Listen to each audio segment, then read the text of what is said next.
నమస్తే, welcome to yo-yo TV.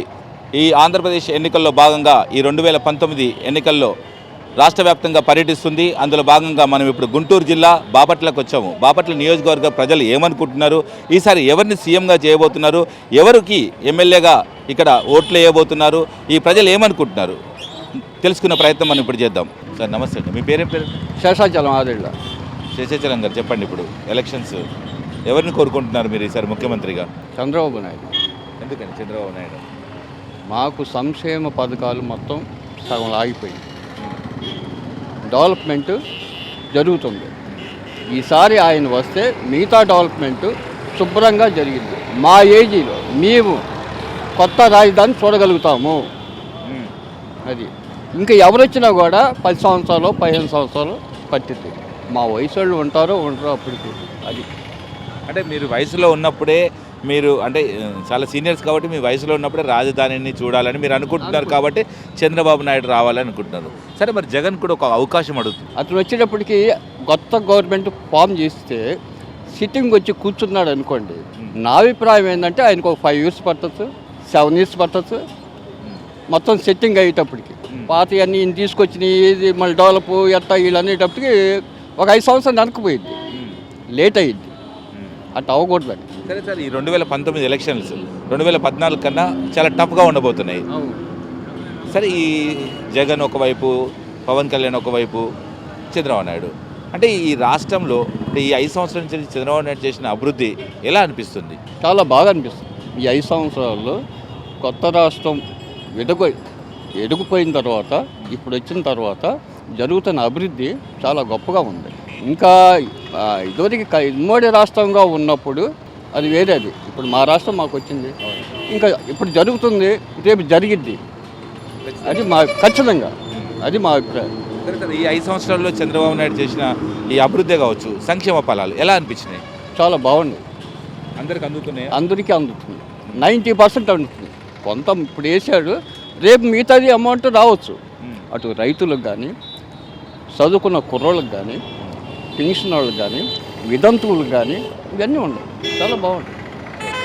Bapatla నియోజకవర్గం గురించి మాట్లాడుకుందాం. ఎలా ఉంది సార్ ఈ అభివృద్ధి ఎలా ఉంది సార్? మాట్లాడు. బాపట్ల ఎలా అనిపిస్తుంది? చాలా బాగుందండి. లోకల్ ఎమ్మెల్యే పనితీరు ఎలా ఉంది? లోకల్ ఎమ్మెల్యే కాదు, మాకు ఎమ్మెల్సీ ఎలా చేస్తున్నాడు సార్? బాగా చేస్తున్నాడు. బాగానే ఉంది. అందరికీ మనం కలుపుకొని చేస్తున్నాడు, బాగుంది. సార్ నమస్తే అండి, మీ పేరేం పేరు? నా పేరు దత్తాత్రేయ కుమార్ గారు, చెప్పండి, ఎలక్షన్స్ 2019 ఎలా ఉండబోతుంది? ఎవరిని కోరుకుంటున్నారు ఈసారి ముఖ్యమంత్రిగా? ఎవరైతే బాగుంటుంది? పేద ప్రజలకు ఎవరైతే బాగా చేస్తారో వాళ్ళే ముఖ్యమంత్రి కావాలని మేము అనుకుంటున్నాం. సరే సార్, పేద ప్రజలకు ఎవరైతే బాగా చేస్తారో వాళ్ళు ముఖ్యమంత్రి అని మీరు అంటున్నారు. ఇప్పుడు ముఖ్యమంత్రి రేసులో చంద్రబాబు నాయుడు, జగన్, పవన్ కళ్యాణ్ ఉన్నాడు. ఈ ముగ్గురిట్లో ఎవరు బెటర్? అలానే అంటే ఓటు కాన్ఫిడెన్షియల్ కాబట్టి నేను అలా రివ్యూల్ చేయలేను. ముఖ్యమంత్రి ఈ రాష్ట్రానికి ఎవరైతే బాగుంటుంది? ఈ రాష్ట్రం బాగుండాలంటే ఎవరు ముఖ్యమంత్రి కావాలి? మొదట్లో చెప్పాను కదా, పేద ప్రజలకు ఎవరైతే బాగా సేవ చేస్తారో వాళ్ళే. సరే సార్, ఈ 5 సంవత్సరాల నుంచి ఆంధ్రప్రదేశ్కు ముఖ్యమంత్రి చంద్రబాబు నాయుడు పరిపాలిస్తున్నాడు. ఈ 5 సంవత్సరాలు ఈ ఆంధ్రప్రదేశ్ అభివృద్ధి బాటలో ఉందంటారా? ఇంకా అభివృద్ధి చెందాలంటారా? అభివృద్ధి ఫండ్స్ షార్టేజ్ వలన కొంత ఒడిదుడుకులు ఉన్నమాట వాస్తవమే, కానీ కొంత అభివృద్ధి మాత్రం జరుగుతుంది. జరగాల్సింది చాలా ఉంది. నేను పేద ప్రజలకి ఇప్పుడు ఫర్ ఎగ్జాంపుల్ ఇప్పుడు నేను గమనించి ఇప్పుడు ఎయిమ్స్ లాంటి ఇన్స్టిట్యూట్ మన ఆంధ్రప్రదేశ్లో లేదు. తెలంగాణ రాష్ట్రం విడిపోయింది కాబట్టి చాలామంది క్యాన్సర్ పేషెంట్లు చాలా ఇబ్బంది పడుతున్నారు. వాళ్ళకి ఒక పెద్ద ఇన్స్టిట్యూట్ కావాలి. ఇప్పటికే మనం అది ఏర్పాటు చేసుకునేది బాగుండేది. నేను చాలామంది క్యాన్సర్ పేషెంట్స్ని చూశాను, వాళ్ళు చాలా సఫర్ అవుతున్నారు. ఒక పెద్ద హాస్పిటల్ మాత్రం ఎయిమ్స్, నిమ్స్ తరహాలో ఒక హాస్పిటల్ కావాలి మనకి అర్జెంటుగా కావాలి. అది కూడా ఈ 5 సంవత్సరాల్లో చంద్రబాబు నాయుడు చేసిన సంక్షేమ ఫలాలు ఎలా అనిపిస్తున్నాయి? అంటే వృద్ధి జరుగుతుందండి, అభివృద్ధి జరుగుతున్నమాట వాస్తవం. కానీ ఫండ్స్ షార్టేజ్ ఉంది కదా, ఫండ్స్ షార్టేజ్ వలన చాలా వరకు డెవలప్మెంట్ జరగట్లా. అంటే ఇప్పుడు మీరు ఊహించిన దానికన్నా పర్వాలేదంటారా ఈ రాష్ట్రం అభివృద్ధి? ఎవరైనా కొత్త వాళ్ళు వస్తే ఇంకా అభివృద్ధి చేస్తారంటారా? అభివృద్ధి చేయాల్సింది ఇంకా ఉంది. అంటే నా పర్సనల్ ఒపీనియన్ మాత్రం పేద ప్రజలకండి, పేద ప్రజలకి ఇప్పుడు ఎస్పెషలీ ఆరోగ్యం విషయంలో మాత్రం చాలా అంటే పట్టించుకోవట్లే. ఎస్పెషలీ క్యాన్సర్ పేషెంట్స్ని కనుక తీసుకున్నట్టయితే క్యాన్సర్ వాళ్ళకి ఇప్పుడు మొన్న రీసెంట్గా నాకు తెలిసిన ఇది ప్రకారం ఏంటంటే క్యాన్సర్ పేషెంట్స్ ఈ స్కీమ్స్ ఉన్నాయి కదా, ఆరోగ్యశ్రీ స్కీమ్స్, వాటిలో కూడా కొంతవరకే సపోర్ట్ చేస్తున్నారు, ఒక స్టేజ్ దాటిన వాళ్ళకి లేదు. సరే సార్, నేనేమనంటున్నా అంటే ఒక స్టేట్ క్వశ్చన్, అంటే ఈ రాష్ట్రంలో ఈ 2019 ఎలక్షన్లో ఈ 5 సంవత్సరాలు మళ్ళీ ఈ రాష్ట్రం పురోగతి చెందాలంటే ఎవరు ముఖ్యమంత్రి వస్తే బాగుంటుంది? ఎందుకంటే ఇప్పుడు ఎలక్షన్స్ మరికొద్ది రోజుల్లో ఉంది.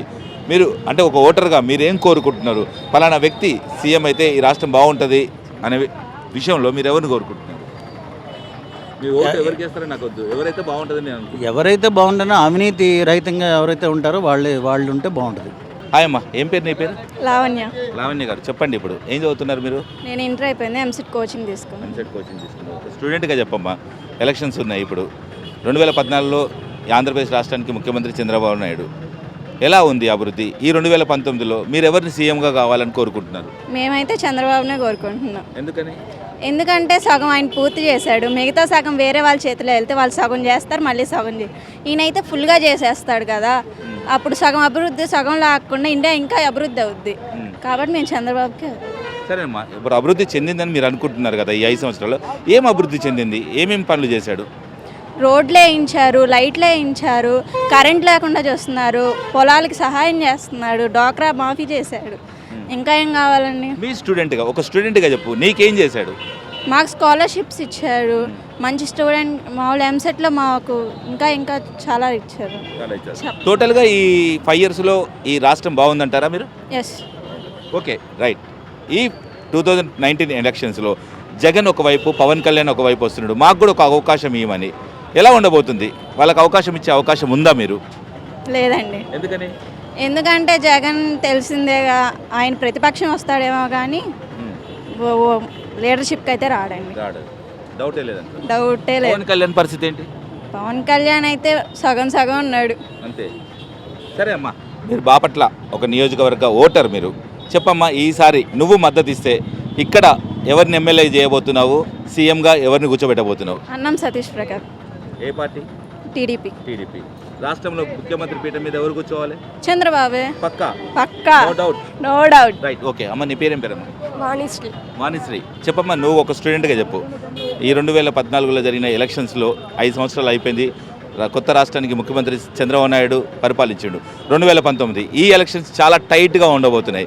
ఈసారి ఎవరు ముఖ్యమంత్రి కావాలని నువ్వు కోరుకుంటున్నావు? చంద్రబాబు గారే కావాలనుకుంటున్నాను. నువ్వు చంద్రబాబు నాయుడు అంటున్నావు? He can providing scholarship for students and he can develop the Andhra Pradesh also.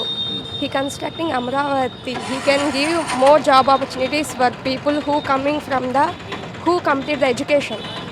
So I am giving opportunity for CM Chandrababu garu. No doubt. సరే, ఓన్లీ అమరావతి ఒకటే డెవలప్మెంట్ అయిందా? రాష్ట్రం మొత్తం డెవలప్మెంట్? రాష్ట్రం మొత్తం డెవలప్ అయింది. ఎందుకంటే చంద్రబాబు గారు చాలా మందికి హౌస్ కన్స్ట్రక్షన్ చేశారు and he giving current for who suffer for electricity. అతను మళ్ళీ పొలాలకి రుణమాఫీలు చేశారు, డ్వాక్రాకి మహిళలకి పసుపు కుంకుమ అని చెప్పి మనీ ప్రొవైడ్ చేశారు. చాలామందికి చంద్రబాబు గారు అండగా నిలబడ్డారు. ఎవరైతే కష్టాల్లో ఉన్నారో వాళ్ళకి సహాయం చేస్తున్నారు వాళ్ళు. కాబట్టి చంద్రబాబు గారు వస్తే బాగా ఇంకా డెవలప్మెంట్ జరుగుతుంది, ఫ్యూచర్ ఇంకా బాగుంటుందని నేను అనుకుంటున్నాను. ఓకే, అంటే నీ అభిప్రాయమే అడుగుతున్నాను నేను, అంటే ప్రజలందరి అభిప్రాయం తెలుసుకోవడానికి యోయో టీవీ ఇక్కడికి హైదరాబాద్ నుంచి వెళ్ళి బాపట్లకు వచ్చింది. సో ఈ చంద్రబాబు నాయుడు పెట్టిన సంక్షేమ ఫలాలు ఏవైతున్నాయో మీకు కానీ మీ కుటుంబానికి కానీ ఏమన్నా వచ్చాయా? మీరు లబ్ధి పొందారా? Yes sir. ఏమొచ్చింది? అమ్మగారికి పసుపు కుంకుమ కింద మనీ వచ్చినాయి, రుణమాఫీ జరిగింది, నానమ్మ వాళ్ళకు కూడా పెన్షన్ ఉంది, అది ఇంక్రీజ్ అయింది, వాళ్ళు ఇప్పుడు హ్యాపీగా ఉన్నారు. టోటల్గా మీ ఫ్యామిలీ కానీ ఈ రాష్ట్రం కానీ అంత హ్యాపీగా ఉందంటారా? Yes sir. మా విలేజ్లో అందరికైతే చంద్రబాబు గారి నుండి చాలా సహాయం లభించింది. మా ఊర్లో చాలామంది తెలుగుదేశానికి ఓటేస్తారు అండ్ తెలుగుదేశం రావాలని అందరూ కోరుకుంటున్నారు కూడా. అందరూ కోరుకుంటున్నారు. Yes sir. మరి జగన్ ఎటు పోవాలి, పవన్ కళ్యాణ్ ఎటు పోవాలి? జగన్ గారు అంటే నాకు కాంగ్రెస్ గురించి, జనసేన పార్టీ గురించి అంతకు తెలియదు. ఒకవేళ పవన్ గారికి ఓట్లు వస్తాయి అంటే ఫ్యాన్ ఫాలోయింగ్ వల్ల రావచ్చేమో. జగన్ గారి గురించి కానీ కాంగ్రెస్ పార్టీ గురించి కానీ నాకు అందరికీ తెలియనప్పుడు దాని గురించి మాట్లాడడం తప్పు. ఒక స్టూడెంట్గా నువ్వు చెప్పమ్మా, చంద్రబాబు వస్తే జాబ్స్ వస్తాయని 2014లో ఒక అనౌన్స్మెంట్ తోటి చంద్రబాబు నాయుడు ముఖ్యమంత్రి అయ్యాడు. ఎంతవరకు జాబ్స్ వచ్చినాయి మీకు ఏమైనా తెలుసా? ఇప్పుడు కన్స్ట్రక్షన్ సైట్స్ ఉన్నాయి కాబట్టి అమరావతిలో కన్స్ట్రక్షన్స్ మల్టీనేషనల్ కంపెనీస్ వస్తున్నాయి. వాళ్ళ కొడుకు ద్వారా ఐటీ కాంప్లెక్సెస్ అవన్నీ కన్స్ట్రక్ట్ అవుతున్నాయి. అవి చేయాలంటే ఇంజనీర్స్ కావాలి. ఇప్పుడు అప్కమింగ్ ఇంజనీర్స్ కంప్లీట్ చేసుకుని బయటకు వస్తారు కదా, వాళ్ళకి కంపల్సరీగా దాంట్లో జాబ్ ఆపర్చునిటీ వస్తుంది. ఓకే, ఫైనల్ క్వశ్చన్, ఈసారి నువ్వు మద్దతు ఇస్తే సీఎంగా ఎవరికి మద్దతు ఇస్తావు? ఇక్కడ ఎమ్మెల్యేగా ఎవరికి మద్దతు ఇస్తావు? ఇక్కడ ఎమ్మెల్యేగా అన్నం సతీష్ ప్రభా గారికి మద్దతు ఇస్తాను. సీఎంగా అయితే చంద్రబాబు నాయుడు గారికి పక్కాగా. హలో, మిమ్మల్ని ఫిలిం సెలబ్రిటీస్ రియల్ స్టోరీస్ ఏంటో తెలుసుకోవాలనుందా? లేటెస్ట్ గా రిలీజ్ అయ్యే మూవీ రివ్యూస్ నేను చెప్తే వినాలనుందా? ఇంకెందుకు ఆలస్యం, యోయో టీవీని సబ్స్క్రైబ్ చేసుకోండి. అలాగే మర్చిపోకుండా యోయో టీవీ యాప్ ని కూడా డౌన్లోడ్ చేసుకోండి.